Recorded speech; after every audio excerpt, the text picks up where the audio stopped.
नमस्कार साथियों। आज असिस्टेंट प्रोफेसर परीक्षा 2024 का जो पेपर का आयोजन ऑनलाइन करवाया गया उसका सॉल्यूशन हम देख लेते हैं। पेपर संख्या 13 है। शेष पेपर्स की पीडीएफ लगभग डाल दी गई है। जो भी बाकी हैं उनको एक दो दिन में सभी के प्रिंटेबल पीडीएफ डाल देंगे। बाकी ज़्यादातर की डाल दी है। पहला प्रश्न है, राजस्थान के भौतिक स्वरूप के संदर्भ में निम्न में से क्या सही नहीं है। राज्य में कर्क रेखा की लंबाई 85 किलोमीटर है बांसवाड़ा और डूंगरपुर में, तो बिल्कुल सही बात है। दो डिस्ट्रिक्ट हैं और इन दो डिस्ट्रिक्ट्स में राजस्थान की जो कर्क रेखा है उसकी लंबाई 85 किलोमीटर है। ठीक है। 50 सेंटीमीटर से समरेखा राज्य की जलवायु को दो भागों में बांटती है, ये भी सही है। राजस्थान का पूर्व से पश्चिम तथा उत्तर से दक्षिण के विस्तार का अंतर 43 किलोमीटर है, ये भी सही है। और राज्य का पंजाब के साथ 200 बीघा भूमि का सीमा विवाद है, तो ये चौथा ऑप्शन है वो गलत है साथियों, क्योंकि 200 बीघा भूमि का जो सीमा विवाद है वो गुजरात स्टेट के साथ है, आपके पंजाब के साथ नहीं है। इसलिए चौथा विकल्प आपको इसमें सही करना था। ज़्यादा इधर उधर की बात नहीं करेंगे, सीधा पॉइंट टू पॉइंट बात करेंगे आज के पेपर में। दूसरा प्रश्न देखिए, वर्तमान में न्यायाधीशों की कुल राजस्थान उच्च न्यायालय के संदर्भ में सत्य कथन का चयन करना है। वर्तमान में न्यायाधीशों की कुल स्वीकृत संख्या 50 है, जो उद्घाटन के समय 1+11 थी। तो ये स्टेटमेंट बिल्कुल सही है, क्योंकि राजस्थान हाई कोर्ट में वर्तमान में स्वीकृत जो न्यायाधीश हैं उनके पदों की संख्या 50 है, जबकि संविधान जब लागू हुआ था उस समय प्रधान न्यायाधीश सहित कुल 12 न्यायाधीश थे, 1+11। तो ये स्टेटमेंट सही है। न्यायाधीशों को शपथ राज्यपाल दिलाता है किंतु त्यागपत्र राष्ट्रपति को देते हैं, तो ये भी स्टेटमेंट आपका सही है। तीसरा देखिए, जस्टिस फारूक हसन राजस्थान उच्च न्यायालय के एकमात्र न्यायाधीश थे जो राजस्थान सरकार में राज्य मंत्री भी रहे, तो ये भी आपके सही हैं। जस्टिस फारूक हसन के बारे में कई बार साक्षात्कार में भी प्रश्न पूछा जाता है कि राजस्थान उच्च न्यायालय के एकमात्र न्यायाधीश कौन थे जो राजस्थान सरकार में राज्य मंत्री भी रहे थे, तो ये आपका जस्टिस फारूक हसन थे। इसलिए ऊपर के तीनों विकल्प यहाँ पे सही हैं। तो सभी कथन सही है। चौथा विकल्प यहाँ पे सही है, क्योंकि संविधान के भाग 6 में 214 से लेकर 231 तक के राज्यों में उच्च न्यायालय की संरचना और कार्यों का वर्णन है, और उच्चतम न्यायालय के न्यायाधीशों की नियुक्ति करने से पूर्व भारत के न्यायमूर्ति को 4 वरिष्ठ न्यायाधीशों की सलाह मशविरा करना पड़ता है। एक एक्स्ट्रा फैक्ट था, वो आपने देखा। तीसरा प्रश्न देखिए, बीसी मिश्रा ने राजस्थान को कितने भौगोलिक प्रदेशों में बांटा है, 5, 6, 7 या 8 है। तो यहाँ पर साथियों आपको इसका सही उत्तर देना था 7 भौगोलिक प्रदेश, अर्थात तीसरा विकल्प यहाँ पे सही आना था। सही आपको मार्क करना था। नेशनल बुक ट्रस्ट में द्वारा 1968 में इसका एक पुस्तक प्रकाशित हुई थी, राजस्थान का भूगोल। उसमें राजस्थान के भौगोलिक प्रदेशों का निर्धारण सर्वप्रथम बीसी मिश्रा ने किया था, और इसमें जो है 7 भौगोलिक प्रदेशों में इसको विभक्त किया था। जबकि रामलोचन सिंह ने 1971 में भारत का जो वर्गीकरण किया था उसमें 2 बृहद प्रदेशों और राजस्थान पठार में विभक्त किया था, और उन्होंने 4 उप प्रदेश और 12 लघु प्रदेशों में भी राजस्थान को वर्गीकृत किया था। ठीक है। अब चौथे प्रश्न की तरफ चलते हैं। प्रदेश में किस जिले में देश की तीनों सेनाओं के एकीकरण करने के लिए सामरिक केंद्र बनाने की रक्षा मंत्रालय ने घोषणा की है। रक्षा मंत्रालय ने एक ऐसे जिले का चयन किया है जिसमें तीनों सेनाओं का एकीकरण करने के लिए एक सामरिक केंद्र बनाने की घोषणा की है। तो वो कहाँ पर होगा, तो ये जैसलमेर, बीकानेर और जयपुर, बाड़मेर, ये 4 ऑप्शन है। 4 ऑप्शनों में जो जयपुर ऑप्शन है वो आपका सही आंसर हो जाएगा। 5वां प्रश्न देखिए, राजस्थान के संदर्भ में निम्न में से क्या सही नहीं है। इसका मतलब 3 विकल्प आपके सही हैं, एक विकल्प आपका ऐसा है जो गलत होगा। उत्तर से दक्षिण तथा पूर्व से पश्चिम की ओर चौड़ाई दर्शाने वाली रेखाएं नागौर में एक दूसरे को काटती हैं, बिल्कुल सही है। पाली और बाड़मेर जिले में ऐसे 2 जिले हैं जिनका मुख्यालय मान समान है, ये भी सही है। राज्य में कोटा में सूर्य की किरणें सबसे पहले निकलती हैं, ये स्टेटमेंट आपका गलत हो जाएगा, क्योंकि कोटा में नहीं धौलपुर में सूर्य की किरणें सबसे पहले निकलती हैं। और चौथा विकल्प और देख लेते हैं, राज्य के श्रीगंगानगर में सूर्य की किरणों का तिरछापन अधिक होता है। तो बिल्कुल सही है। 5 प्रश्न आपके हो गए हैं साथियों। प्रत्येक प्रश्न को मैक्सिमम 1 मिनट दे रहे हैं। तो एक मैं आपको ये बता दूं कि यदि आपको इसकी पीडीएफ चाहिए तो इसी वीडियो के डिस्क्रिप्शन में आपको हमारे ऐप का लिंक मिल जाएगा, पीडीएफ की डाउनलोड प्रिंट लिंक मिल जाएगा, वहां से आप डाउनलोड कर सकते हैं। केंद्र सरकार ने स्मार्ट सिटी मिशन को कब समाप्त होने का लक्ष्य रखा है, जिसमें राजस्थान के 4 जिले शामिल हैं? दिसंबर 24, जनवरी 25, मार्च 25 और दिसंबर 25। तो ये अभी एक राजस्थान करंट अफेयर्स का प्रश्न है। इसमें केंद्र सरकार ने स्मार्ट सिटी मिशन को मार्च 2025 तक समाप्त करने का लक्ष्य रखा है। और आपको ये भी ध्यान रखना है कि स्मार्ट सिटी मिशन 2015 में लागू हुआ था और इसमें देश के 100 शहर शामिल हैं। इन 100 शहरों में राजस्थान के 4 जिले शामिल हैं, जयपुर, उदयपुर, कोटा और अजमेर। इसमें ये जो प्रश्न है इसमें बहुत सारे एक्स्ट्रा फैक्ट बन जाते हैं। अब यहाँ पर सारी चीज़ें आपको पता हो गई कि मार्च 2025 में इसको शुरू जो है समाप्त करने की योजना है। 10 साल की योजना थी। 2015 में इसको शुरू हुआ। 100 देश के 100 शहरों में लागू है। राजस्थान के 4 जिलों में शामिल हैं। 4 जिले कौन कौन से, सारी चीज़ें यहाँ पे हमने डिस्कस की है। 7वां प्रश्न देखिए, नीचे हवा महल के 5 मंजिलों के नाम दिए गए हैं। इन नामों को क्रमानुसार प्रथम से 5वीं व्यवस्थित कीजिए। रतन मंदिर, शरद मंदिर, प्रकाश मंदिर, विचित्र मंदिर और हवा मंदिर। तो यहाँ पर आपको पता है साथियों कि 1799 में हवा महल का निर्माण प्रताप सिंह द्वारा करवाया गया था। इसका वास्तुकार लालचंद था। उसकी आकृति भगवान श्री कृष्ण के मुकुट के समान है। इसमें 5 मंजिल हैं और 5 मंजिल पहले पूछते थे, मंजिलों की संख्या पूछते थे। आजकल आरपीसी ने अपना ट्रेंड चेंज किया है, आजकल इसका क्रम पूछ लेता है। तो अभी सारे डेटा जो हवा महल से संबंधित सारे डेटा यहाँ पर हैं। प्रथम मंजिल आपकी शरद मंदिर है, दूसरी रतन मंदिर है, फिर विचित्र है, फिर प्रकाश है, फिर हवा है। तो यदि आपको ऊपर और नीचे की मंजिल भी याद रखना हो तो फिर आपका काम हो जाएगा। शरद और हवा, हवा ऊपर ही ऊपर की है, शरद नीचे नीचे है, ठीक है, और बीच का विचित्र है, ये थोड़ा ध्यान रख लेना। 8वां, निम्नलिखित कथनों पर विचार कीजिए। आई माता ने बिलाड़ा स्थित मंदिर को बडेर कहा जाता है। आई माता के बिलाड़ा स्थित मंदिर को बडेर कहा जाता है, बिल्कुल सही है। बाशोड़ा त्योहार शिला माता से संबंधित है। तनोट माता मंदिर को युद्ध देवी मंदिर के नाम से भी जाना जाता है। अब ये दूसरा नंबर का जो विकल्प है वो मेरे हिसाब से गलत है, क्योंकि बाशोड़ा त्योहार शिला माता से संबंधित नहीं है। तो यहाँ देखिए उपयुक्त में सही कथन का चयन करना है आपको। तो बिल्कुल सही है, पहला और तीसरा विकल्प यहाँ पे सही है, क्योंकि आई माता जो बिलाड़ा में इसका मंदिर है उसको बडेर कहा जाता है और अन्य जो मंदिर हैं उनको दरगाह कहा जाता है। मतलब आई माता के मंदिर को बडेर भी कहा जाता है और दरगाह भी कहा जाता है। बडेर केवल जोधपुर वाले मंदिर को कहा जाता है और शेष जो भी मंदिर बनेंगे आई माता के उनको दरगाह कहेंगे। बाशोड़ा त्योहार शीतला माता से संबंधित है, ठीक है, शिला माता से संबंधित नहीं है, शीतला माता से संबंधित है। और चैत्र कृष्ण सप्तमी को घर में पकवान बनाए जाते हैं। अगले दिन अष्टमी को माता को ठंडे पकवानों का भोग लगाया जाता है। और तीसरा विकल्प आपको पता ही है, ये बीएसएफ के द्वारा इसकी सेवा की जाती है। तनोट माता है, युद्ध देवी के नाम से इसको कहा जाता है। और आरती और देख रेख का जो भी कार्य है सारा जिम्मा आपको border security force of India को दिया गया है। 9वां प्रश्न देखिए, नीति आयोग द्वारा 4 जुलाई को देश भर में संपूर्ण अभियान चलाया जा रहा है। इसमें प्रदेश के कितने जिले शामिल हैं? नीति आयोग द्वारा 4 जुलाई से देश भर में संपूर्णता अभियान चलाया जा रहा है। बहुत ही महत्वपूर्ण प्रश्न है साथियों।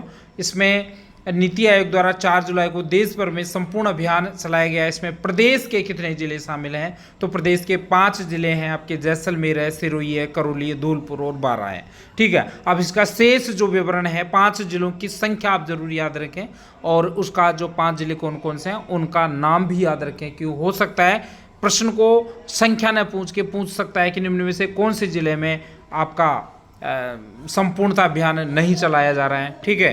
तो नीति आयोग ने 4 जुलाई को देश भर में संपूर्णता अभियान शुरू किया है। इसमें प्रदेश के 5 जिले शामिल हैं, जैसलमेर, सिरोही, करौली, धौलपुर और बारां।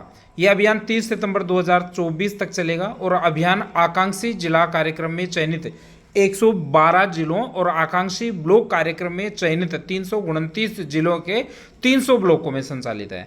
ध्यान रखें, यह अभियान 6 प्रमुख संकेतकों के आधार पर प्रदेश के 5 आकांक्षी जिलों और 27 ब्लॉकों में आयोजित किया जा रहा है। आकांक्षी ब्लॉक कार्यक्रम जनवरी 2023 में देश भर के 329 जिलों के 500 ब्लॉकों में आवश्यक सेवाओं की परिपूर्णता के लिए चलाया गया है। ठीक है, 10वां प्रश्न देखिए, मुख्यमंत्री वृक्षारोपण अभियान में पौधों की निगरानी और मॉनिटरिंग के लिए किस विभाग द्वारा राज जियो ट्री ऐप लॉन्च किया है? बहुत ही महत्वपूर्ण प्रश्न है।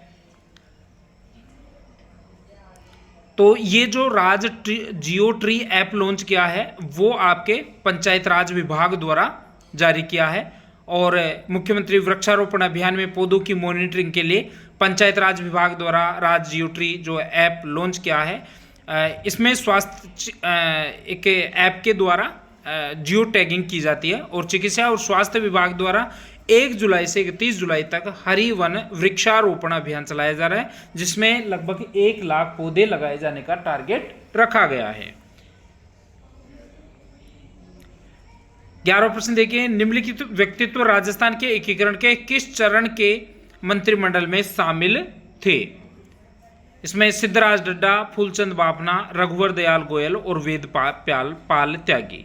तो यहाँ पर 4 विकल्प आपके संयुक्त बृहद राजस्थान, पूर्व राजस्थान संघ और वर्तमान राजस्थान है। यहाँ पर कुछ व्यक्ति हैं और राजस्थान के एकीकरण के जो है चरण हैं, यहाँ पर आपको इनको लिंक करना है। तो दूसरा जो विकल्प है आपका बृहद राजस्थान 30 मार्च 1949, वो आपका सही आंसर होगा। 30 मार्च 1949 को हीरालाल शास्त्री ने अपने मंत्रिमंडल में सिद्धराज डड्डा जो जयपुर के थे, प्रेम नारायण माथुर भूरेलाल भैया उदयपुर के, फूलचंद बाफना, नरसिंह कछवाहा, राव राजा हनुवंत सिंह जो जोधपुर के थे, रघुवर दयाल गोयल बीकानेर के और वेदपाल त्यागी जो कोटा के थे, उनको शामिल किया गया था। इसके अलावा देखिए 12वां प्रश्न है, बिजोलिया किसान आंदोलन के संबंध में निम्नलिखित कथनों पर विचार कीजिए। 1916 में साधु सीताराम दास व मगन लाल शर्मा के आग्रह पर प्रसिद्ध क्रांतिकारी विजय सिंह पथिक ने बिजोलिया किसान आंदोलन का नेतृत्व संभाला था। दूसरा विकल्प है, पथिक के निर्देशानुसार बैरीसाल में ऊपरमाल किसान पंच बोर्ड के नाम से केंद्रीय समिति बनाई गई थी। तीसरा विकल्प है, मेवाड़ स्थित अंग्रेज रेजिडेंट विल्किंसन ने बिजोलिया में रूसी बोल्शेविक क्रांति के प्रभाव का अनुमान लगाया था। तो यहाँ पर जो तीनों विकल्प हैं वो तीनों ही यहाँ पर सही है। तो चौथा विकल्प आपका सही आंसर हो जाएगा, विजय सिंह पथिक ने ही बिजोलिया में विद्या प्रचारणी सभा का गठन किया था।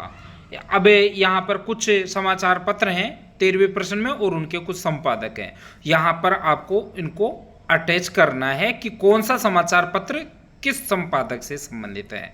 तो यह ध्यान रखना, त्याग भूमि आपके ऋषि भाऊ उपाध्याय द्वारा संपादित था, आर्य मार्तंड रामसाई शर्मा, राजस्थान हेराल्ड केसरमल जैन और नवज्योति जो है वो राम नारायण चौधरी।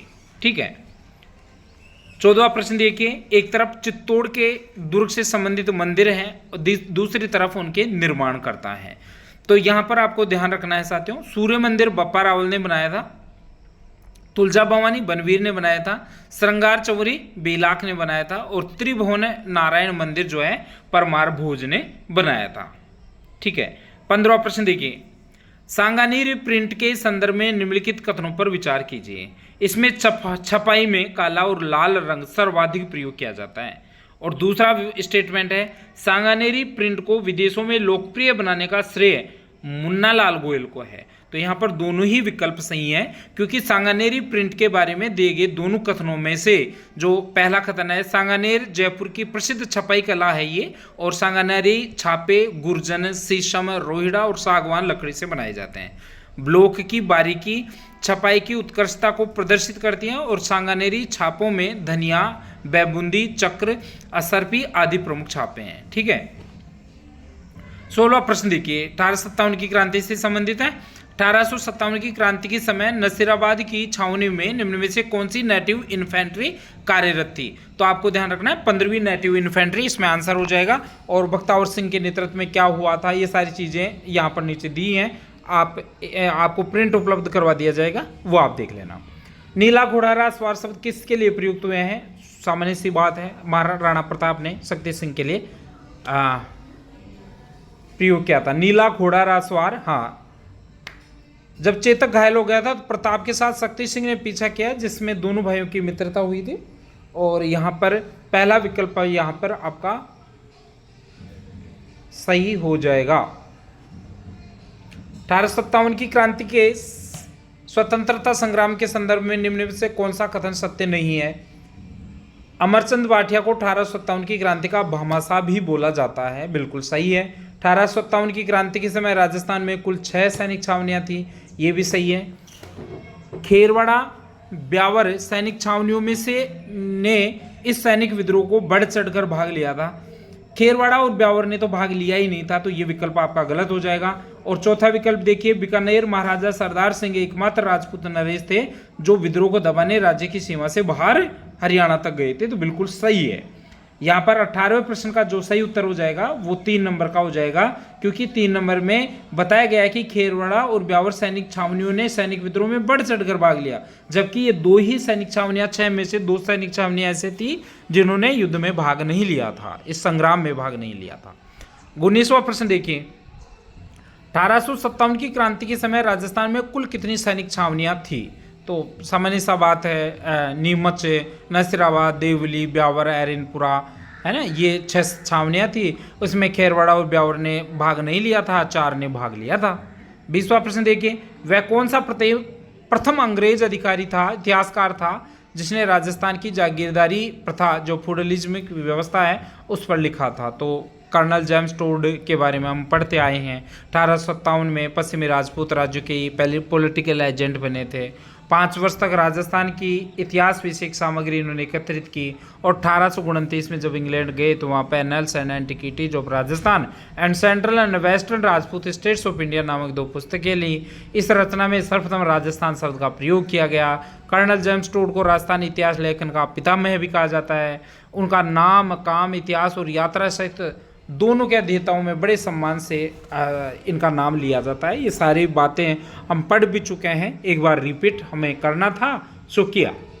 प्रदेश के किस जैविक उद्यान में एनिमल एक्सचेंज प्रोग्राम के तहत गुजरात के जूनागढ़ से शेरों का जोड़ा लाया गया है? तो यहाँ पर आपको ध्यान रखना है साथियों, सज्जनगढ़ जैविक उद्यान उदयपुर से शेरों का जोड़ा लाया गया है। ब ऑप्शन आपको सही करना था। इसके अलावा सज्जनगढ़ जैविक उद्यान उदयपुर में लोयन बिल्डिंग सेंटर भी खोला जाएगा, और प्रदेश में एक नया जैविक उद्यान भी खोला जा रहा है, जैविक मरुधरा जैविक उद्यान, जो बीकानेर में खोला जाएगा। तो ये भी आप अच्छे तरह से ध्यान रखें। राजस्थान विधानसभा में नवाचार पोस्टल बडी को कौन से राज्य की विधानसभा में उपयोग लिया जाएगा? तो ये बहुत ही महत्वपूर्ण प्रश्न है साथियों। पोस्टल बडी जो ऐप है उसको असम राज्य में भी प्रयोग किया जाएगा। राजस्थान विधानसभा का नवाचार है, और पोस्टल बडी तो राज्य की विधानसभा में उपयोग लिया जा रहा है, लेकिन यहाँ पर इसको असम की जो विधानसभा है उसमें भी प्रयोग किया जाएगा। ठीक है, इस पोर्टल के इस्तेमाल में अति आवश्यक सेवाओं से जुटे जो भी कार्मिक हैं, होम वोटिंग के लिए पात्र बुजुर्ग हैं, दिव्यांग मतदाता हैं, उनको निर्वाचन कार्य में नियोजित मतदान आदि के लिए इसमें इस ऐप का प्रयोग किया जाएगा। 23वें प्रश्न पे चलते हैं। निम्न में से कौन सा कथन है सत्य है? राजस्थान में सूखे व बाढ़ से निपटने के लिए नोडल केंद्र आपदा प्रबंधन एवं राहत विभाग है। ये बिल्कुल सही है। आजकल मौसम की दशाओं को देखते हुए ये प्रश्न महत्वपूर्ण बनता है। कई बार अतिवृष्टि, कहीं पे अतिवृष्टि हो रही है तो उस स्थिति में कुछ कैजुअलिटी हो रही है और कुछ भी मैनेजमेंट का काम है, वो आपदा प्रबंधन एवं राहत विभाग राजस्थान सरकार द्वारा किया जा रहा है। दूसरा देखिए, कोटा व बारां भूकंप पे सर्वाधिक प्रभावित होने वाले 2 जिले हैं। ये गलत है स्टेटमेंट, क्योंकि यहाँ पर सर्वाधिक नहीं न्यूनतम भूकंप आते हैं कोटा और बारां में। ठीक है, कोटा और बारां में राजस्थान में सबसे कम भूकंप आते हैं, इसलिए ये विकल्प आपका गलत होगा। तीसरा विकल्प देखते हैं, गंगानगर व हनुमानगढ़ में राज्य में न के बराबर न्यूनतम भूकंप आते हैं। ये बिल्कुल सही है। राज्य में 56वां अकाल सन 1899 में पड़ा है, ये भी बिल्कुल सही है। अब इसकी व्याख्या देख लेते हैं ताकि आपको ये कॉन्सेप्ट और क्लियर हो जाए। राज्य में भूकंप की तीव्रता के आधार पर 3 जोन है। कोटा व बारां जोन सेकंड का हिस्सा है, इसलिए यहाँ सर्वाधिक नहीं न्यूनतम भूकंप आते हैं। ठीक है, ध्यान रखें गंगानगर और हनुमानगढ़ में न के बराबर खूब भूकंप आते हैं, अर्थात यहाँ आते ही नहीं है। कोटा और बारा में कम आते हैं और गंगानगर और हनुमानगढ़ में आते ही नहीं है, बहुत कम, न के बराबर। यदि गंगानगर हनुमानगढ़ और कोटा बारा दोनों ही विकल्प में हो तो गंगानगर हनुमानगढ़ को न्यूनतम बताना है। ठीक है, और 1899 या 1956 का सम्मत राज्य में 56 अकाल पड़ा था और राज्य में सर्वाधिक भूकंप आने की संभावना भरतपुर, अलवर और झुंझुनू में है।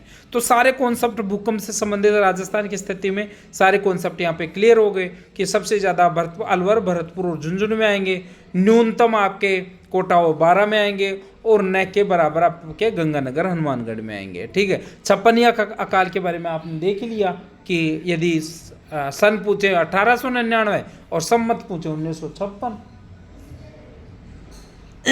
लोक देवता से संबंधित है। मल्लूकनाथ निम्नलिखित में से किस पंथ के साधु थे? गरीबनाथ, चरणदासी, रामानंदी और रामसनेही। तो यहाँ पर संत गरीबदास जो हैं वो आपके गरीबदासी पंथ के अनुयायी थे। हरियाणा के झज्जर की छुड़ानी गांव में 1717 में जो एक धनखड़ परिवार में इनका जन्म हुआ। पिता श्री बलराम जी थे, माता श्री रानी देवी जी थी। गरीबदास जी महाराज का नानका जो है छुड़ानी गांव में था। ठीक है, ये सारी चीज़ें यहाँ पे बता दी हैं। और संत गरीबदास महाराज जी का जन्म छुड़ानी में ही हुआ था, मतलब ननेरे में। 25वां प्रश्न देखिए, ढिंगोली क्या है? ढिंगोली स्त्रियों का एक व्रत है, ये ध्यान रखना है। 26वां प्रश्न, निम्न में से किस आयोग अध्यक्ष का कार्यकाल 3 वर्ष की सेवा या 70 वर्ष की आयु जो भी पहले हो निर्धारित किया गया है? तो राज्य मानवाधिकार आयोग के अध्यक्ष का कार्यकाल 3 वर्ष होता है। 2019 के बाद में पहले 5 वर्ष था। राज्य निर्वाचन आयुक्त जो है उसका कार्यकाल 5 वर्ष या 65 वर्ष की आयु होता है। राजस्थान लोक सेवा आयोग के अध्यक्ष का कार्यकाल 6 वर्ष या 62 वर्ष की आयु होता है। और राज्य सूचना आयुक्त का कार्यकाल 25 जुलाई 1999 के संशोधन के बाद केंद्र सरकार द्वारा निर्धारित किया जाता है, ये आपको ध्यान रखना है। राजस्थान में महात्मा गांधी दिव्यांग विश्वविद्यालय निम्न में से कहाँ है? तो दिव्यांग विश्वविद्यालय आपको ध्यान रखना है साथियों, जोधपुर में है। लेकिन जामडोली में क्या है, दहमीकला बगरू में क्या है, बांदर सिंदरी अजमेर में क्या है, ये सारी चीजें नीचे व्याख्या में दी गई हैं कि हाल ही में महात्मा गांधी दिव्यांग विश्वविद्यालय तथा artificial intelligence of think innovation hub Jodhpur में स्थापित करने की घोषणा की गई है। ध्यान रखें, जामडोली जयपुर में बाबा आमटे दिव्यांग विश्वविद्यालय, जयपुर विधेयक 2023 पहले ही पारित हो चुका है। दहमीकला बगरू में 16 नवंबर 2022 को मुख्यमंत्री अशोक गहलोत ने doctor Bhimrao Ambedkar law university के आधारशिला रखी थी। ठीक है, तो यहाँ पर दहमीकला में भीमराव अंबेडकर लॉ यूनिवर्सिटी को ध्यान रखना है। और दहमीकला बगरू में ही 2019 में हरिदेव जोशी पत्रकारिता एवं जनसंचार विश्वविद्यालय की स्थापना भी की गई थी।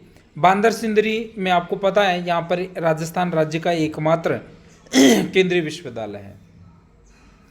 28वां देखिए, चित्रकला के संदर्भ में निम्न में से कौन सा विकल्प गलत है? देवगढ़ शैली को प्रकाश में लाने का श्रेय श्रीधर अंगारे को है, बिल्कुल सही है। सूर्य से ओतप्रोत मुखमंडल, धनुष समान बड़ी बड़ी आंखें जोधपुर शैली की विशेषता है, बिल्कुल सही है। बीकानेर चित्र शैली का चरमोत्कृष्ट अनूप सिंह के समय हुआ था, बिल्कुल सही है। कला प्रेम व भक्ति को सम्मिश्रण श्रीनाथ शैली में है, ये गलत है। कला प्रेम व भक्ति ये श्रीनाथ नाथद्वारा शैली में की नहीं, किशनगढ़ शैली की विशेषता है ये। तो यहाँ पर नाथद्वारा शैली के स्थान पे यदि किशनगढ़ शैली ऑप्शन में दिया हुआ होता तो वो सही उत्तर आपका हो जाता। निम्न में से गणगौर तथा गुलाबी गणगौर निम्न में से कब मनाई जाती हैं? ये तिथियां बतानी है कि गणगौर कब मनाई जाती है और गुलाबी गणगौर कब मनाई जाती है। गणगौर 2 ही हैं राजस्थान में, एक गणगौर है, एक गुलाबी गणगौर है। गणगौर चैत्र शुक्ला तृतीया को मनाया जाता है और गुलाबी गणगौर चैत्र शुक्ला पंचमी को मनाया जाता है। ठीक है, और गुलाबी गणगौर के बारे में ध्यान रखना है, ये नाथद्वारा में मनाई जाती है, केवल नाथद्वारा में मनाई जाती है। निम्नलिखित में से राजस्थान के कुल क्षेत्रफल का लगभग कितना भाग मरुस्थल में आता है? तो सामान्य सा प्रश्न है, 61% आपका बताना है क्योंकि थार के मरुस्थल का राजस्थान में विस्तार 62% है और राजस्थान का कुल क्षेत्रफल का 61% भाग मरुस्थल से घिरा हुआ है। दोनों कॉन्सेप्ट ध्यान रख लेना, 62% कैसे होगा और 61% कैसे होगा।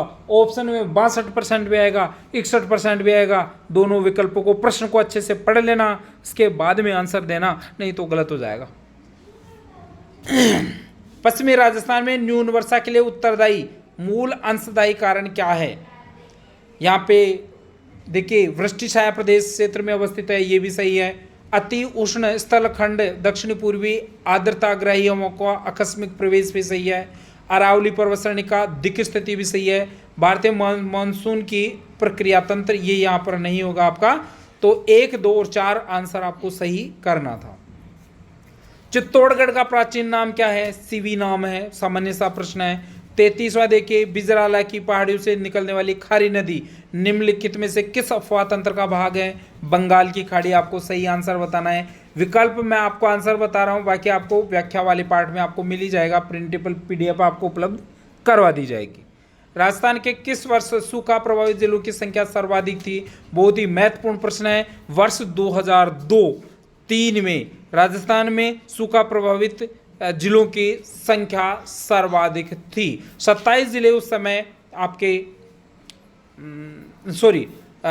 2002-3 में 33 में से 32 जिले सर्वाधिक सूखे प्रभावित थे। 2009-10 में 27 जिले थे, 15-16 में 19 थे, 16-17 में 13 थे। तो बाकी आपको याद रखें नहीं रखें, 2002-3 में सर्वाधिक थे 32 जिले, तो ये आपको अच्छे से ध्यान रखना है। राजस्थान की जलवायु के संदर्भ में निम्न में से कौन सा कथन असत्य है? राज्य में औसत वार्षिक वर्षा के दिनों की संख्या 19 है। यहां पर पहला विकल्प ही गलत है, क्योंकि वार्षिक औसत वर्षा के दिनों की संख्या 19 नहीं है, 29 है। तो ये आपको ध्यान रखना है। सर्वाधिक 40 दिन झालावाड़ में और न्यूनतम 5 दिन बरसात जैसलमेर में होती है। 36वां प्रश्न देखिए, भारतीय फुटबॉल टीम में प्रदेश के किस फुटबॉल खिलाड़ी का चयन हुआ है? बहुत ही महत्वपूर्ण प्रश्न है साथियों। मोहम्मद सैफ का नाम आपको अच्छे से ध्यान रखना है। राजस्थान स्टेट के खिलाड़ी हैं, मकराना जो अजमेर के पास हैं, मकराना के खिलाड़ी हैं, फुटबॉल खिलाड़ी हैं और भारतीय फुटबॉल टीम में इनका चयन हुआ है। जबकि कियाना परिहार को भी ध्यान रखना है, ये जॉर्जिया में हाल ही में जो फीडे विश्व कप आयोजित होगा उसमें भाग लेने के लिए कियाना परिहार का चयन हुआ है। और अत्यांश सिंह जो है वो राइट हैंड ओपनर बैट्समैन है और इंग्लैंड क्रिकेट बोर्ड की काउंटिंग डिवीजन लीग और ओवरसीज प्लेयर के रूप में उनका अनुबंध हुआ है। और ध्यान रखना, अत्यांश सिंह जोधपुर के हैं, भरतपुर जिले के हैं, ठीक है। तो मोहम्मद सैफ, कियाना परिहार और अत्यांश सिंह, तीनों को याद रखना है। बहुत ही महत्वपूर्ण प्रश्न परीक्षा में होने वाला है। कहीं ना कहीं गेम से प्रश्न पूछा जाएगा, यहां से प्रश्न बनने की पूरी संभावना है। 37वां प्रश्न भी करंट अफेयर्स का है, बहुत ही महत्वपूर्ण प्रश्न है। प्रदेश का दूसरा खड़मोर ब्रीडिंग सेंटर किस जिले में बनाया जा रहा है? तो बहुत ही महत्वपूर्ण प्रश्न है। भीलवाड़ा जिला आपको ध्यान रखना है। प्रदेश का दूसरा खड़मोर ब्रीडिंग सेंटर आपके भीलवाड़ा में बनाया गया है, जबकि पहला जो है वो 12 के सोरसैन में है, ये भी आपको ध्यान रखना है। सोरसैन में खड़मोर के ब्रीडिंग सेंटर का निर्माण कार्य पूरा होने के बाद अजमेर से खड़मोर को ट्रांसप्लांट किया जाएगा, ये ध्यान रखना है। और खड़मोर पक्षी अजमेर का शुभंकर भी है, ये भी ध्यान रखना है। खड़मोर पक्षी अजमेर का वन्य जीव शुभंकर भी है। 38वां प्रश्न भी महत्वपूर्ण प्रश्न है, क्योंकि यह भी करंट अफेयर्स का है। जस 2024 में जड़ाऊ ज्वेलरी सेक्टर में विशेष योगदान के लिए किसे लाइफ टाइम अचीवमेंट अवार्ड से सम्मानित किया गया है? तो आपको ध्यान रखना है साथियों, कुशल चंद सुराना जो है वो आपके इस प्रश्न का उत्तर होगा। जड़ाऊ ज्वेलरी सेक्टर में विशेष योगदान के लिए कुशल चंद सुराना को लाइफ टाइम अचीवमेंट अवार्ड से सम्मानित किया गया है। जस 2024 का आयोजन जयपुर में हुआ था, ठीक है। सुराना जो है, जसराज सुराना, ये आपके कुशल चंद सुराना है, वो जेम्स एंड ज्वेलरी के क्षेत्र में लीजेंड ऑफ कुंदन मीणा के नाम से प्रसिद्ध है। तो ये भी प्रश्न पूछा जा सकता है। इसके अलावा अभी हाल ही की जो सुर्खियां हैं उनमें चर्चित रहे कालूराम सोनल। तो कालूराम सोनल हैं वो समाज सेवी हैं और भारत भूटान समरसता रत्न अवार्ड 2024 से इनको सम्मानित किया गया है। इसके अलावा लेखराज माहेश्वरी के बारे में भी ध्यान रखना है। लेखराज माहेश्वरी जो हैं वो उद्योगपति हैं और नेशनल अटल उद्योग रत्न अवार्ड 2024 इनको दिया गया है। और अशोक सिंह राठौड़ जो हैं उनको BRICS Asia Chamber of Commerce Malaysia की ओर से ग्लोबल लीडरशिप अवार्ड से सम्मानित किया गया है। बहुत ही महत्वपूर्ण प्रश्न आपके लिए चयनित करके इस सीरीज में शामिल किया है। प्रदेश के किस जिले को ट्री मैन ऑफ इंडिया के नाम से मशहूर पर्यावरणविद विष्णु लांबा को मध्य प्रदेश सरकार ने पौधारोपण अभियान का ब्रांड एम्बेसडर बनाया गया है? तो ये ध्यान रखना है, ट्री मैन ऑफ इंडिया के नाम से जो पर्यावरणविद प्रसिद्ध है विष्णु लांबा, वो आपके भीलवाड़ा टोंक जिले के हैं। राजस्थान के टोंक जिले से के ये जिले हैं। इसमें आपको ध्यान रखना है ये ब्रांड एम्बेसडर हैं मध्य प्रदेश सरकार में। 44वां देखिए, लोकसभा अध्यक्ष ओम बिरला ने किस जिले में प्लास्टिक नहीं जूट सही अभियान का शुभारंभ किया है? तो आपको ध्यान रखना है कोटा से ही लोकसभा अध्यक्ष ओम बिरला संबंधित हैं, वहीं पे उन्होंने प्लास्टिक नहीं जूट सही अभियान का शुभारंभ किया है। वो कहते हैं कि जनता को प्लास्टिक कैरी बैग के प्रयोग से बचना चाहिए और पर्यावरण को बचाने की ये एक अहम भूमिका निभाने वाले हैं। और राजीव दत्ता राजस्थान पुलिस में अतिरिक्त पुलिस अधीक्षक हैं, जिन्हें लोकसभा अध्यक्ष ओम बिरला द्वारा ओएसडी बनाया गया है। 41वां प्रश्न देखिए, हाल ही में श्री देवनारायण जी की फड़ को अंतर्राष्ट्रीय स्तर पर पहचान दिलाने वाले किस फड़वाचक का हाल ही में निधन हुआ है? तो पीरूराम जो है उनका निधन हुआ है। अभी फड़वाचक थे, देवनारायण जी के फड़वाचन का ये काम करते थे।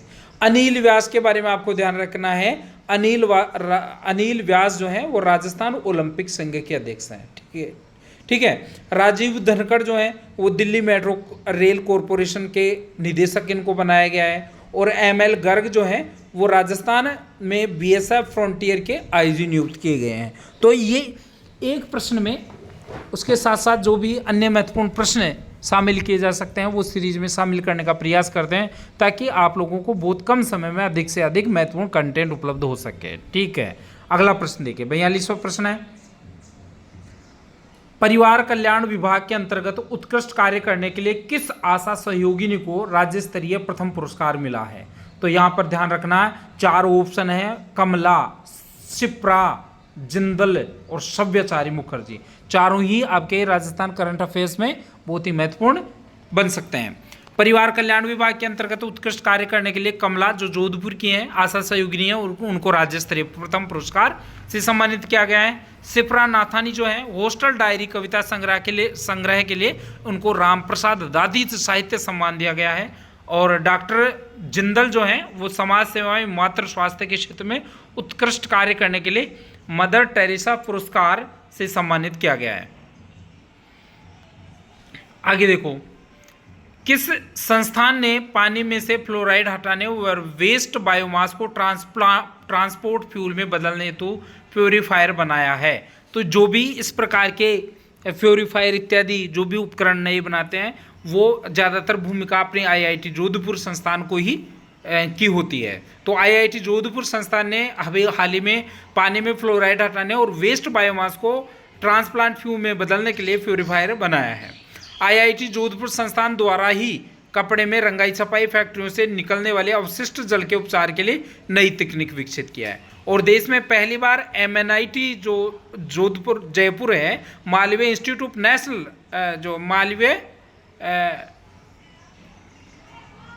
इंस्टीट्यूट ऑफ नेशनल टेस्टिंग ऐसे कुछ इसका होगा, जयपुर द्वारा pre caste structure wall system technology से तैयार बिल्डिंग के लिए पहली बार भूकंप परफॉर्मेंस टेस्टिंग की सफलतापूर्वक परीक्षण इसने किया था। 44वां प्रश्न देखिए, राजस्थान में जून माह में न्यूनतम वायुदाब कहाँ रहता है? बहुत ही महत्वपूर्ण प्रश्न है, सामान्य सा प्रश्न है। सबसे कम वायुदाब जैसलमेर जिले में संभावित है। और निम्न में से सत्य कथन का चयन कीजिए। मालदेव द्वारा उदय सिंह को चित्तौड़ सिंहासन पर बैठने के उपलक्ष्य में बसंतराय हाथी उपहार में दिया था। बिल्कुल सही है। जयपुर वंशावली के अनुसार अकबर और महाराणा प्रताप के बीच युद्ध का कारण रामप्रसाद नामक हाथी था, ये भी सही है। लूणा, खंडेराव और चक्रवाप अकबर के हाथी थे जिन्होंने हल्दीघाटी युद्ध में भाग लिया। तो ये हाथी जो है हल्दीघाटी युद्ध में भाग तो लिए थे, लेकिन ये जो लूणा खांडेराव और चक्रवाप अकबर के नहीं थे, ये महाराणा प्रताप के हाथी थे। अकबर ने गजमुक्ता, रणदार और गजराज हाथियों में हल्दीघाटी में युद्ध में भाग लिया था। तो पहला, दूसरा और चौथा तो सही है, तीसरा गलत है यहाँ पे, असत्य कथन है, क्योंकि लूणा खांडेराव और चक्रवाप अकबर के नहीं थे, किसके थे? प्रताप के हाथी थे। 46वां प्रश्न देखिए, निम्न में से कौन से मंदिर का निर्माण महाराणा प्रताप ने करवाया था? ठीक है, ये आपका कांकरोली का श्रीनाथ मंदिर, पुष्कर का सावित्री मंदिर, चूलिया ग्राम का शिव मंदिर और बदराना का हरिहर मंदिर। तो यहाँ पर चौथा विकल्प है वो सही है, क्योंकि बदराना का हरिहर मंदिर जो है महाराणा प्रताप ने बनाया था। महाराणा प्रताप ने 2 ही मंदिर बनाए थे, एक तो चामुंडा में चामुंडा माता का मंदिर, चामुंड में चामुंडा माता का मंदिर, और बदराना का हरिहर मंदिर। 2 ही मंदिर महाराणा प्रताप के द्वारा बनाए जाने के साक्ष्य इतिहास में प्राप्त होते हैं। ओके, 47वां प्रश्न देखिए, दादू पंथ के बारे में निम्न में से क्या गलत है? चार विकल्प दिए हैं, 3 सही है, 1 गलत है। एक गलत है उसको आपको चयन करना है। दादू पंथ की स्थापना 1574 में, बिल्कुल सही है। सत्संग स्थल को अलकदरीबा, बिल्कुल सही है। अभिवादन सतनाम, बिल्कुल सही। वस्त्र गुलाबी नहीं है, भगवा वस्त्र है। जो दादूपंथी जो भी संत संप्रदाय है वो भगवा वस्त्र धारण करते हैं, गुलाबी वस्त्र धारण नहीं करते। 48वां प्रश्न देखिए, लोक देवता उसके प्रधान मंदिर का कौन सा युग में असुमिलित है? ददरेवा चूरू गोगा जी से संबंधित है, कोलमंड पाबू जी से, तलवाड़ा बाड़मेर मल्लिकनाथ जी, और पर्वतसर नागौर रामदेव जी। बिल्कुल ही चारों ही सही है। पर्वतसर नागौर रामदेव जी का नहीं, तेजा जी का है। हाँ, ठीक है। चौथा विकल्प आपका गलत हो गया, सॉरी मैंने गलत बोल दिया था। चौथा विकल्प आपका गलत है, क्योंकि पर्वतसर में रामदेव जी का नहीं, तेजा जी महाराज का मंदिर है। 49वां प्रश्न देखिए, पाबू प्रकाश नामक पुस्तक निम्न में से किसने लिखी है? आसिया मोड जी ने इस पुस्तक की रचना की है, और जिसमें राजस्थान के लोक देवताओं में एकमात्र कवि और लेखक होने का साक्ष्य केवल रामदेव जी को मिलता है, जिन्होंने 24 बढ़िया नामक पुस्तक की रचना की, जबकि पाबू प्रकाश ओसिया मोड जी की रचना है। ठीक है। 50वां प्रश्न है, अखिल भारतीय पर्यटन दिवस कब मनाया जाता है? 25 जनवरी आपको सही आंसर बताना था। जयपुर को रंगश्री द्वीप किसने कहा था? सीवी रमन ने कहा था। मोहम्मद यूनुस समिति की सिफारिश पर पर्यटन को निर्धूम उद्योग का दर्जा कब दिया गया था? तो 4 मार्च 1989 को इसको निर्धूम उद्योग का दर्जा दिया गया था। और राजस्थान भारत का प्रथम राज्य है जो इस प्रकार का पर्यटन को उद्योग का दर्जा दिया था। मोहम्मद यूनुस समिति जो है उसका भी आपको ध्यान रखना है। मोहम्मद यूनुस समिति के सिफारिश पे जो है ये दर्जा दिया गया था। 53वां प्रश्न देखिए, राजस्थान का एकमात्र ऐसा जिला कौन सा है जो मध्य प्रदेश के साथ 2 बार अंतर्राज्यीय सीमा बनाता है? तो आपको कोटा आंसर इसमें बताना था। 1857 की क्रांति के समय सलूम्बर में किस सामंत ने उदयपुर के महाराणा को चेतावनी दी कि यदि 8 दिन में उसके परंपरागत अधिकारों को स्वीकार नहीं किया गया तो उसके प्रतिद्वंदी को मेवाड़ का शासक बना देगा? बहुत ही महत्वपूर्ण प्रश्न है, लेकिन बार बार परीक्षाओं में पूछा जाता है, इसलिए यहाँ पर शामिल किया। रावत केसरी सिंह को आपको ध्यान रखना है। इस प्रश्न का सही उत्तर होगा रावत केसरी सिंह। रावत केसरी सिंह ने ही उदयपुर के महाराणा को चेतावनी दी थी कि यदि 8 दिन में उसके परंपरागत अधिकारों को स्वीकार नहीं किया गया तो उसके प्रतिद्वंदी को मेवाड़ का शासक बना देंगे। ठीक है।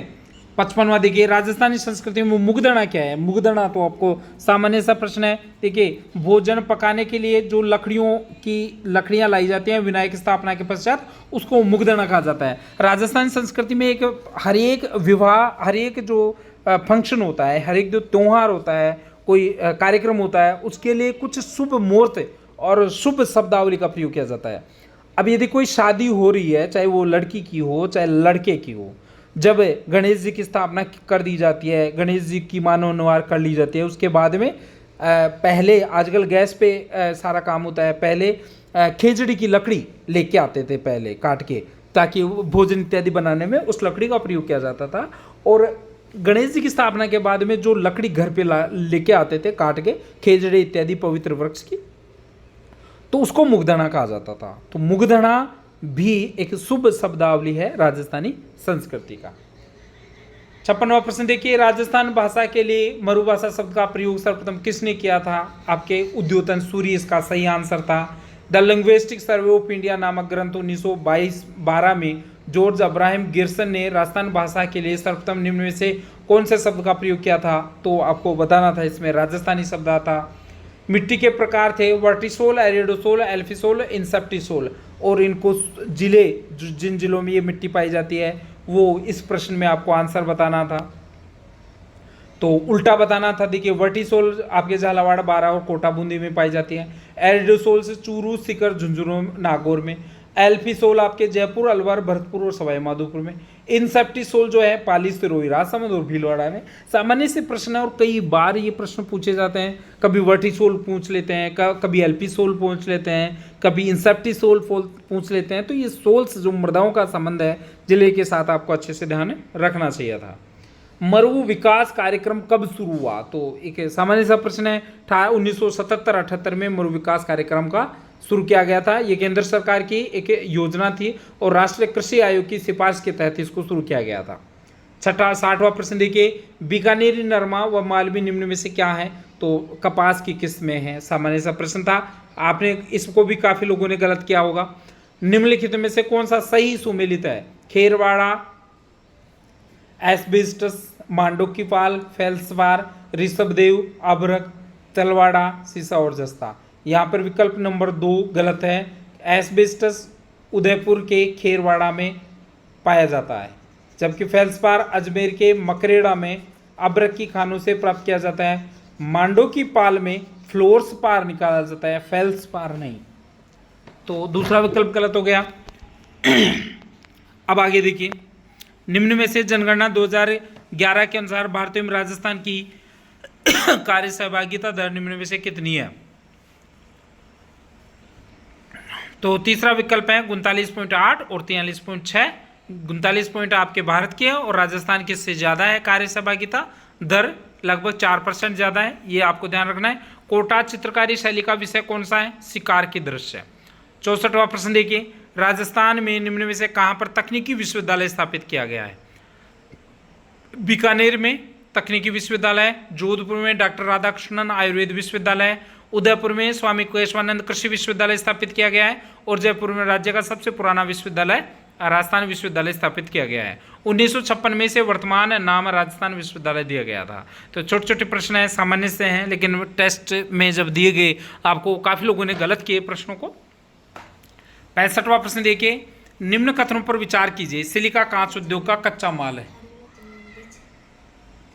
सिलिका के उद्योग की दृष्टि से राजस्थान देश में प्रथम उद्योग, सिलिका के उत्पादन की दृष्टि से राजस्थान का देश में प्रथम स्थान है, बिल्कुल सही है। राजस्थान में सिलिका मुख्यतः बूंदी, जयपुर और सवाई माधोपुर में पाई जाती हैं।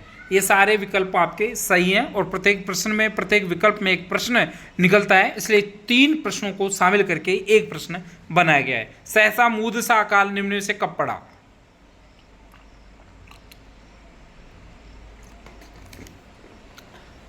अब देखिए 1842-43 को आपको ध्यान रखना है। सहसा मूदसा नाम का जो अकाल था वो 1842-43 में पड़ा था। 56वें अकाल को आपको ध्यान रखना है 1956 और 1899 सन और सम्मत, ठीक है। और 1962 में राज्य के मेवाड़ अंचल में भी बहुत ही भयंकर अकाल पड़ा था। तो एक बार राजस्थान पुलिस की परीक्षा में पूछा गया था कि निम्न में से कब मेवाड़ अंचल में भयंकर अकाल पड़ा था, तो इनमें से कुछ भी विकल्प नहीं था। न 1956 था, न 1899 ईस्वी था, न 1842-43 था, केवल 1962, 63, 65 इस प्रकार के ऑप्शन थे। तो ये भी आपको ध्यान रखना है, एक बार परीक्षा में पूछ लिया गया था कि मेवाड़ अंचल में निम्न में से कब अकाल पड़ा था। 1962 आंसर आपका उसमें आयोग ने माना था। असंगत विकल्प का चयन करना है, तो यहाँ पर औद्योगिक क्षेत्र हैं और उनके जिले हैं। तो यहाँ पर इंद्रप्रस्थ आपका कोटा से संबंधित है, बडली अजमेर से, सैमको और ग्लास फैक्ट्री कोटा से है ही। सेंट गोबेन जो ग्लास फैक्ट्री है वो टोंक में नहीं है, धौलपुर में है। सेंट गोबेन सॉरी धौलपुर ही नहीं है, अलवर में है ये। Saint Gobain glass factory France के सहयोग से भिवाड़ी अलवर में स्थापित की गई थी। वो ग्लास फैक्ट्री है केवल, सेंट गोबेन आपके अलवर में है, ठीक है। 68वां प्रश्न देखिए, असंगत विकल्प का चयन कीजिए। टायर और ट्यूब बनाने का कारखाना कांकरोली में है, बिल्कुल सही है। वनस्पति घी बनाने का कारखाना भीलवाड़ा में है, बिल्कुल सही है। छाता और छतरी बनाने का उद्योग फालनापाली में है, ये भी सही है। इंजन छाप सरसों का तेल कारखाना भिवाड़ी में नहीं है, भरतपुर में है। इंजन छाप तेल बनाने का कारखाना आपके कहाँ है, भरतपुर जिले में है। तो चौथा विकल्प आपका गलत हो गया। राजस्थान मदरसा बोर्ड निम्न में से कहाँ है, जयपुर में। निम्न में से कौन सा विकल्प असंगत है, जयपुर रेल का वित्त पोषण एशिया विकास बैंक अर्थात एडीबी द्वारा किया जा रहा है, बिल्कुल सही है। राज्य में बृहत उद्योगों की सर्वाधिक संख्या अलवर में है, बिल्कुल सही है। जैतून तेल शोधन संयंत्र लूणकरण बीकानेर में है, ये भी सही है। और राजस्थान फुटवियर डिजाइन एवं डेवलपमेंट संस्थान है बूंदी में नहीं है साथियों, जोधपुर में है। इसलिए चौथा विकल्प यहाँ पे आपका गलत हो जाएगा। अकाल के लिए प्रसिद्ध दोहों में धड़ कोटड़े के नाम से राजस्थान के कौन से जिले की तरफ से संकेत किया गया है। देखिए एक दोहा है, पग पुंगल धड़ कोटड़े बाहु बाड़मेर जावे लादे जोधपुर ठावो जैसलमेर। दोबारा देखो, पग पुंगल धड़ कोटड़े बाहु बाड़मेर जावे लादे जोधपुर ठाओ जैसलमेर। अर्थात अकाल कहता है कि मेरे पैर तो पुंगल, पुंगल कहाँ है, बीकानेर में, ठीक है, मेरे पैर तो पुंगल में, सिर कोटड़ा, कोटड़ा मतलब मारवाड़ जोधपुर, सिर पैर तो पुंगल में है, सिर कोटड़ा में, भुजा बाड़मेर में है और पेट जोधपुर में है, किंतु मेरा स्थायी निवास तो जैसलमेर में है। इसलिए यहाँ पर कोटड़ा शब्द का अर्थ क्या है, मारवाड़ जोधपुर, ठीक है। अब 72वां प्रश्न देखिए साथियों, जयपुर और जोधपुर के मुख्य महानगर मजिस्ट्रेट का पदनाम बदलकर क्या कर दिया गया। बहुत ही महत्वपूर्ण है, यहाँ मुख्य न्यायिक मजिस्ट्रेट इसका नाम पदनाम मुख्य महानगर मजिस्ट्रेट का पदनाम बदला गया है और मुख्य न्यायिक मजिस्ट्रेट उसका नाम कर दिया गया है। ध्यान रखना, भारतीय दंड संहिता का नाम भी बदल दिया गया है, भारतीय न्याय संहिता कर दिया गया है, और दंड प्रक्रिया संहिता को भी नाम बदल दिया गया है, भारतीय नागरिक सुरक्षा संहिता उसका नाम कर दिया गया है। तो तीनों का नाम चेंज कर दिया है। हो सकता है पॉलिटिकल साइंस से कहीं ना कहीं किसी चीज से इंटरलिंक करके प्रश्न को पूछ ले। 73वां प्रश्न देखिए, ऊन मंडी, संगमरमर मंडी, राजस्थान का कानपुर और गारमेंट सिटी। इधर एक तरफ मंडियां हैं, दूसरी तरफ जिले हैं। तो यहाँ पर जो विकल्प है, ऊन मंडी बीकानेर में है, संगमरमर मंडी किशनगढ़ में है, राजस्थान का कानपुर कोटा को कहते हैं और गारमेंट सिटी भीलवाड़ा को कहा जाता है। 74वां प्रश्न देखिए साथियों, द इकोनॉमिक्स बुलेटिन निम्न में से किस विद्यालय की त्रैमासिक पत्रिका है। द इकोनॉमिक बुलेटिन निम्न में से किस विद्यालय की त्रैमासिक पत्रिका है। तो राजस्थान विश्वविद्यालय आपको ध्यान रखना है। और राजस्थान विश्वविद्यालय राज्य का प्रथम विश्वविद्यालय 1956 में उसका नाम बदल दिया गया था। 8 जनवरी 1947 को तो इसकी स्थापना हुई थी और 1956 में इसका नाम बदल दिया गया था। पहले इसका नाम राजपुताना विश्वविद्यालय था, बाद में इसका राजस्थान विश्वविद्यालय कर दिया गया था। और डॉक्टर मोहन सिंह मेहता जो है ना, उसके पहले कुलपति थे, ये भी आपको ध्यान रखना है। 75वां प्रश्न देखिए, असुमेलित को चिन्हित कीजिए। राजस्थान वित्त निगम की स्थापना 1955, खेतड़ी कॉपर कॉम्प्लेक्स की स्थापना 1967, राजसिको की स्थापना 1966, गलत है। राजसिको की स्थापना 1961 में हुई थी, तो तीसरा गलत हो गया। और रिको की स्थापना 1969 में हुई थी। तो यहाँ पर राजसिको की स्थापना यदि 1966 के बजाय 1975 में हुआ था, भाई ये ध्यान रखना, राजसिको 1961 में, ठीक है। तो 66 में नहीं, 61 आपको यहाँ ध्यान रखना है। 76वां देखिए, राजस्थान में सार्वजनिक उपक्रम ब्यूरो का कौन सा कार्य नहीं है। राज्य के विभिन्न उपक्रमों की कार्य प्रणाली में समन्वय करना, राज्य के सभी सार्वजनिक क्षेत्र के उपक्रमों के लिए सूचना एकत्रित करने हेतु समाशोधन गृह संबंधी सेवा करना, राजस्थान में निजी उपक्रमों को दिशा निर्देश देना और सभी सार्वजनिक क्षेत्र के उपक्रमों को कार्य को निगरानी करना। सामान्य से प्रश्न है, तीसरा विकल्प आपको सही आंसर बताना है। 77वां प्रश्न, जब से HPCL और राजस्थान रिफाइनरी का ये इशू बना है, तब से लगभग सैकड़ों बार अलग अलग परीक्षाओं में इस प्रश्न को पूछा गया है। तो ये फिर भी मैंने एक बार इसको शामिल किया है कि HPCL राजस्थान रिफाइनरी लिमिटेड और हिंदुस्तान पेट्रोलियम कॉरपोरेशन लिमिटेड में राजस्थान सरकार के मध्य कितनी इक्विटी भागीदारी का संयुक्त उद्गम है। तो ये जो 74% और 26% है वो आपको ध्यान रखना है। कई बार पहले भी प्रश्नों में ये पूछा गया है। तो ये पुराना हो गया प्रश्न, लेकिन पूछा जा सकता है। 9 मिलियन वार्षिक क्षमता की ये रिफाइनरी है। 16 जनवरी 2018 को पंचपदरा बाड़मेर में इसका लागू किया गया था और लगभग 44,000 करोड़ का उसमें लागत आई थी। BS6 मानक की ये रिफाइनरी है और ये देश की ऐसी पहली परियोजना है जिसमें रिफाइनरी और पेट्रोकेमिकल्स कॉम्प्लेक्स का सम्मिश्रण है। 38वां प्रश्न देखिए, अकाल के लिए राजस्थान में प्रचलित कहावत है तीजो कुरियो आठों काल। कुरियो का क्या अर्थ है? तो कुरियो का अर्थ है अर्ध अकाल। ठीक है। कालबेलिया जनजाति में निम्न में कौन से नृत्य में केवल स्त्रियां भाग लेती हैं? तो आपका बगड़िया जो है वो नृत्य ऐसा है जिसमें केवल स्त्रियां भाग लेती हैं। आपको ये भी ध्यान रखना चाहिए कि कालबेलिया जो जनजाति है उसमें 4 लोक नृत्य हैं, इंडोरी, संकरिया, पणियारी और बगड़िया, जिसमें से प्रथम 3 तो युगल ग्रंथ हैं। मतलब इंडोरी, संकरिया और पणियारी जो लोक नृत्य हैं, लोकगीत हैं, ठीक है, उनमें तो महिला और पुरुष दोनों मिलके नाच लेते हैं। ठीक है। लेकिन बगड़िया नृत्य में केवल कालबेलियाओं की स्त्रियां ही भाग लेती हैं, पुरुष इसमें भाग नहीं लेते हैं। 80वां प्रश्न देखिए, निम्न में से कौन सा लोक नृत्य नट जनजाति से संबंधित है? तो कठपुतली नृत्य है वो नट जनजाति का वर्णन करता है। जो पुरुष प्रधान लोक नृत्य है और चरी गुजरों की है। रणबई और रतबाजा मेवों का है। बादलिया भाट जाति का एकमात्र पुरुष प्रधान लोक नृत्य है। तो ये जो भी ज़्यादातर रिपीट होते हैं परीक्षाओं में उनको शामिल करके एक प्रश्न आपका यहाँ पे बनाया है। राजस्थान में मरुस्थलीय विकास कार्यक्रम निम्न में से कब चालू किया गया? राज्य में मरुस्थलीय विकास कार्यक्रम निम्न में से कब चालू किया गया? तो मरुस्थलीय विकास कार्यक्रम 1977-78 में चालू किया गया था। अलवर का रसखान अली बख्श को कहा जाता है, आपको ध्यान रखना है। अली बख्श को अलवर का रसखान कहा जाता है। और अब्दुल करीम खां और अब्दुल करीम खां नियंग टोक में 4 शैली के प्रवर्तक थे। असत्य तथ्यों को युक्त विकल्पों को चिन्हित कीजिए। असत्य विकल्पों से युक्त विकल्प का चयन कीजिए। रम्मत बीकानेरी लोक नाट्य की लोकप्रिय विधा है, बिल्कुल सही है। बीकानेर की प्रथम रम्मत फड़कनाथ फक्कड़ दातारी रम्मत सर्वाधिक प्रसिद्ध रम्मत है, बिल्कुल सही है। हिडाऊ मेरी आदर्श पति पत्नी पर आधारित सर्वाधिक लोकप्रिय रम्मत है, बिल्कुल सही है। बंसीधर भट्ट बीकानेर रम्मत के सर्वाधिक प्रसिद्ध कलाकार थे, बिल्कुल सही है। नहीं, बंसीधर भट्ट जो है महाराष्ट्र के थे और आमेर के महाराणा प्रताप सिंह के गुणीजन खाने में इनको स्थान दिया गया था। तो बीकानेरी बंसीधर भट्ट बीकानेर से नहीं, जयपुर के आमेर महाराजा से संबंध इनका जोड़ना चाहिए था। राजस्थान में बेटी बचाओ बेटी पढ़ाओ अभियान की ब्रांड एम्बेसडर किसे बनाया गया था? तो अवली नेखरा। राजस्थान में होने वाली बरसात के संदर्भ में असत्य विकल्प का चयन कीजिए। राज्य में मानसून का सर्वप्रथम प्रवेश व निकास बांसवाड़ा में होता है। राज्य में होने वाली संपूर्ण बरसात का 90% बरसात काल में और 10% शीतकाल में होता है, बिल्कुल सही है।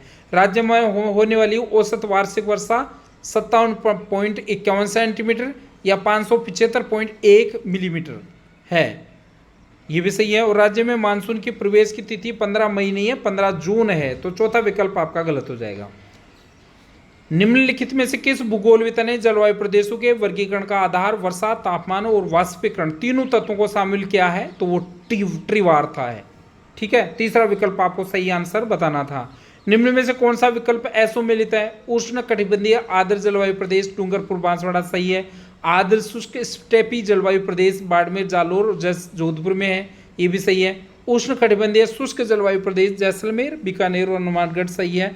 और उप आर्द्र जलवायु मानसूनी प्रदेश गंगानगर व चूरू में है, ये गलत है चौथा विकल्प, क्योंकि उप आर्द्र जलवायु मानसूनी प्रदेश CWG जो है वो हाड़ौती, मेवात और डांग क्षेत्र में पाया जाता है। ठीक है।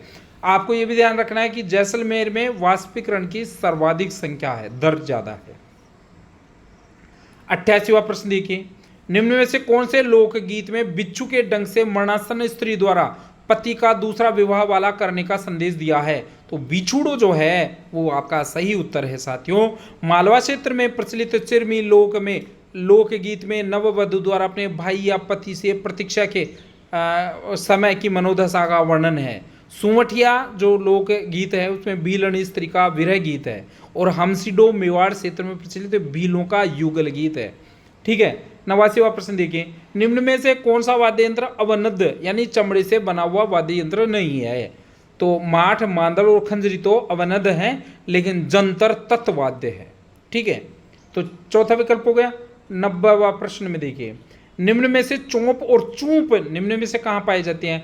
चोंप तो नाक में पहनी जाती है और चूंप दांत में पोई जाती है, जो सोने या चांदी के रंगीन तार में के तार द्वारा की दांत में छिद्र करके उसमें पिरो दिया जाता है। जब पात्र कोई भी जिसको चोंप लगी हुई होती है तो वो चमकता है। निम्न में से असम्मिलित युग्म का चयन कीजिए। दामनी, मदील, मोठड़ा और चोंगा। ठीक है, दामनी क्या है? मारवाड़ क्षेत्र में कसीदा युक्त लाल रंग की ओढ़नी को दामनी कहते हैं। बिल्कुल सही है, राजस्थान पुलिस में हाल ही में पूछा गया। मदील क्या है? दशहरे के अवसर पर पहने जाने वाली पगड़ी को मदील कहते हैं। बिल्कुल सही है।